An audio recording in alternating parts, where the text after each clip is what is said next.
AI, or artificial intelligence, has taken the world by storm this year. It has so many applications, from coding to legal to fitness. And with me is Gene Schafer, who is the founder of ARC Athletics in New York City, and also happens to be my husband, and has been using AI with your fitness workouts that you do with people. And so I wanted to bring you in here to talk about how you're applying this. So let's just start with, this is fairly new, right? Just tell me what you're doing with AI. Well, thanks for having me, Jane. Yeah. One of the things that we thought we would see is what it could actually do. So as you kind of think about people in the fitness world that exercise, there's kind of probably 4 different groups. One, that people don't exercise at all, people that pay for a coach, people that will go into the gym and do the exercises on their own, and then the people that go to Peloton or some of those other group classes, which would probably be what somebody using the artificial intelligence would do. Because what you do is you just can type in, give me a workout with upper body, lower body, balance, and core.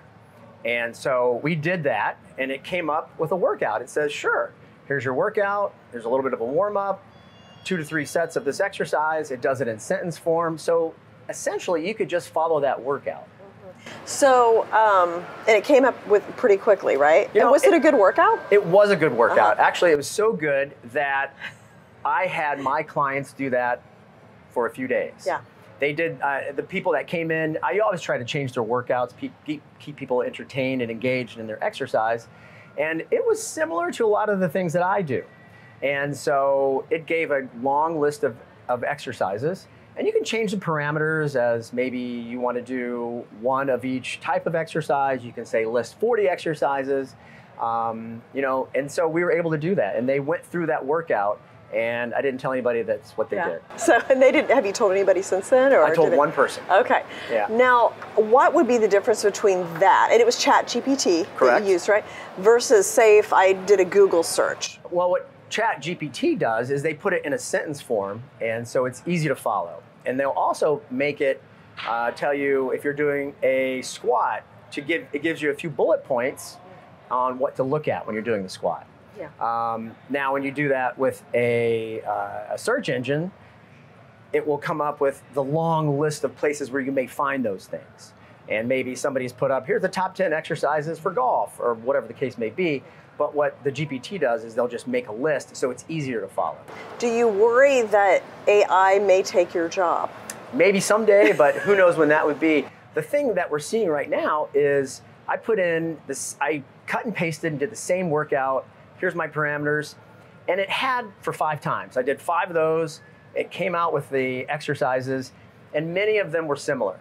So what I said was I like to keep people entertained and engaged. And the computer doesn't know that right now.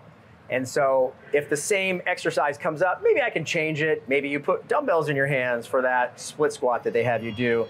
And just changing it is kind of what makes it more human. Yeah. And the robot won't listen to the stories about their spouses and their kids. Well, that's what I was just going to say, because I know just from, what you say about your clients is that you hear a lot of stories. What they did over the weekend, where they tried a new restaurant, where their kids are going to school. AI is not going to be doing that. No, and so those AI workouts might be for those people that can kind of motivate themselves. Maybe they'll just print out the piece of paper, put it on their phone, and they'll go through that workout. But that human touch of whether it's a dad joke or looking at how they're doing an exercise and thinking, that might be another exercise might be similar to that, but it might not give you knee pain when you do it. So that's kind of that human experience element that the AI doesn't have right now. So besides that, is there any other things that AI would need to do to be able to replace the trainer? It's tough because part of it is it's the programming into chat, asking the questions. The data into it, yeah. And so if I'm busy all day long, I don't have time to sit down and say, oh, here are these different parameters. It's almost real-time listening, kind of like, maybe it will do anyway someday. But it's that programming into the question box of, oh, this person has knee pain. What are some other exercises they can do?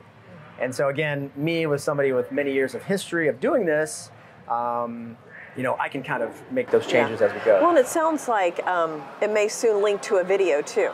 Where it would say, okay, here's the proper way to do a sit-up or a squat or something like that. Right. So I think that's one of the changes. that could be the next step. Yeah, but sure. it doesn't sound like it's going to take your job anytime soon. I'm not worried right now. Thank you so much for sharing that, because it's interesting all the different applications that AI can have. Sure. Good. Thank you, Jane. Thanks, Gene.